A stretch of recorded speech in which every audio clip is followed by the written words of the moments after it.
Saudações, esse é o canal Conceito Ancestral, onde comentamos temas relacionados ao desenvolvimento masculino. Hoje falaremos sobre a necessidade da violência na vida do homem. Antes de iniciarmos, é importante compreendermos melhor a diferença entre virtude e violência. O escritor e psicólogo Jordan Peterson descreve que não há moralidade em nosso autocontrole. Evitar a violência não é uma virtude. Pessoas que ensinam artes marciais sabem disso. Ao praticar uma arte marcial, você estimula a violência, mas ao mesmo tempo aprende a controlar.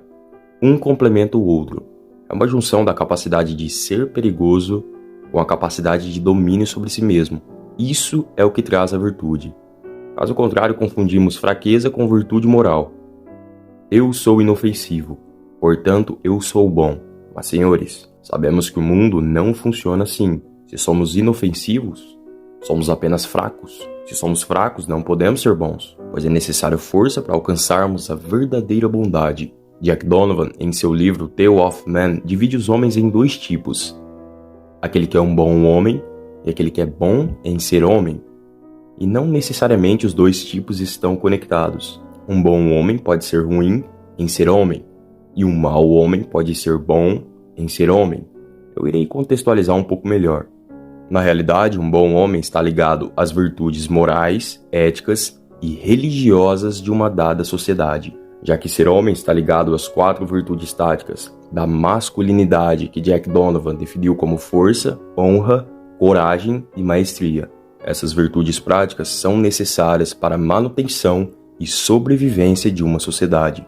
A partir daí, com a proteção do perímetro e a garantia de sobrevivência nessa sociedade, é que um homem pode se dar ao luxo de desenvolver as virtudes que o transformam em um bom homem. Caso um homem seja apenas um bom homem, ele está à mercê daqueles que são maus ou que são bons em ser homem, porque eles são mais fortes, mais corajosos, mais habilidosos e poderão minar a sua ou a minha sobrevivência.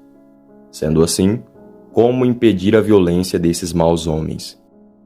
Apenas através da violência dos bons homens, que são bons em ser homens. Esses maus homens serão então impedidos e parados, e a violência deles acabará. Só para deixar claro, eu não estou afirmando que devemos reagir a todo tipo de provocação de forma agressiva, apenas para tentar passar um tom de masculinidade, mas sim deixando claro que é de suma importância desenvolvermos aspectos que vão nos preparar para todo tipo de situação. Irei dar um exemplo mais sensato e outro mais radical. Em um dia chuvoso, o quanto você aguenta ficar na chuva? O quanto você aguenta ficar no frio? Esses dias li uma frase que reflete muito bem nesse contexto. Se for lutar na chuva, treine na tempestade. É se preparar para todo tipo de situação. Agora, tratando de um exemplo mais radical, quando eu tinha meus 17, 18 anos, decidi que tal final de semana eu sairia para jantar em um restaurante com a minha namorada da época. Chegando lá, fizemos o pedido. E nesse meio tempo, um homem se aproximou. Pelo que eu pude ver, ele estava meio embriagado. E nesse contexto, ele começou a insultar a minha namorada. Eu, sem saber o que fazer, me levantei, chamei ela e fomos embora. Depois desse dia, refleti muito sobre isso. Se ele partisse para agressão, já que estava bêbado, qual a chance eu teria de pará-lo? Meu porte físico ainda não era tão desenvolvido. Eu jamais pensei que isso poderia acontecer. Mas aconteceu. Existe uma frase do Bruce Lee que se encaixa muito bem nesse contexto. Eu prefiro ser um guerreiro em um jardim do que um jardineiro em uma guerra. Essa frase resumiu o que aconteceu comigo. Talvez eu tenha feito certo em tirar ela dali, mas se ele partisse para agressão, eu teria que impedi-lo. Mas o meu despreparo não me trouxe confiança para isso. Agora vamos refletir o seguinte. A violência gera mais violência? Pelo menos até certo ponto. Mas aquele que for mais violento durante algum tempo será aquele que poderá cessar a violência do seu adversário, seja através de aniquilação total ou afetando tanto moral quanto militarmente o adversário. Podemos ter como exemplo as guerras mundiais, onde nós temos claramente na nossa civilização estabelecido qual é o lado bom e qual é o lado ruim. A partir disso, nesses conflitos, obviamente foi apenas através da violência do lado bom que o lado ruim foi derrotado. Não foi através de acordo de paz que aquilo chegou a um fim, Ou seja, o lado bom precisou agir militarmente até conseguir então acabar com as tropas inimigas e pré-estabelecer os tratados de paz. Usando um caso um pouco mais recente como o conflito entre Rússia e Ucrânia, ambos os lados veem suas ações como justificadas, sendo um lado violento contra o outro. O lado mais violento muitas das vezes prevalece, até que algum dos dois lados declare a paz. Por exemplo, a Ucrânia precisou resistir à invasão russa com violência, para impedir o avanço dos maus homens russos. Agora, pegando um exemplo um pouco mais próximo da nossa realidade, temos a força da polícia. A força policial utiliza da violência para combater a violência dos criminosos, dos bandidos. E dentro do nosso contexto, obviamente, a força policial são a dos bons homens, que são bons em ser homem, e a força dos bandidos são as dos maus homens, que têm a capacidade de empregar a violência, e que talvez sejam bons em ser homens. Então, qual lado devemos apoiar?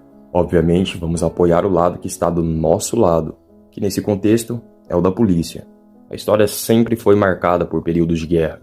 A paz, na realidade, ela é uma exceção, enquanto que a guerra é algo muito constante. Se pegarmos, por exemplo, alguns territórios que vivem numa verdadeira terra sem lei, onde não existe uma força que estabeleça a lei e a ordem, na verdade, o que impera ali não é a lei dos homens, mas sim a lei da natureza. E a natureza é naturalmente belicosa. Ela divide os seus membros entre predadores e presas. Então, nessas terras sem leis, onde existe um estado mais natural das coisas, vai sobreviver aquele que é mais forte, mais alto, aquele que está no papel de predador. Um homem, na realidade, ele possui a violência por uma herança e filogenética, bem como por outros fatores de pressão ambiental e de competitividade que estimulou que o homem se tornasse ou tivesse a possibilidade de exercer a violência. A violência, na realidade, é um instrumento feito para nossa sobrevivência. Compreendendo, então, que a violência, na verdade, é um instrumento e que ela existe independente da moral, é preciso empregá-la de forma justa e correta. E aproveitar essa energia que existe dentro de nós homens e canalizá-la da melhor forma possível. Para se aprofundar um pouco melhor sobre isso, eu recomendo a leitura do livro The Wolf Man, que inclusive irei deixar aqui na descrição desse vídeo. Bom, se você gostou desse vídeo, eu quero aproveitar o finalzinho para te pedir um like. Até porque para você não custa nada, mas para mim me ajuda muito. Até breve, senhoras, e até breve, senhores.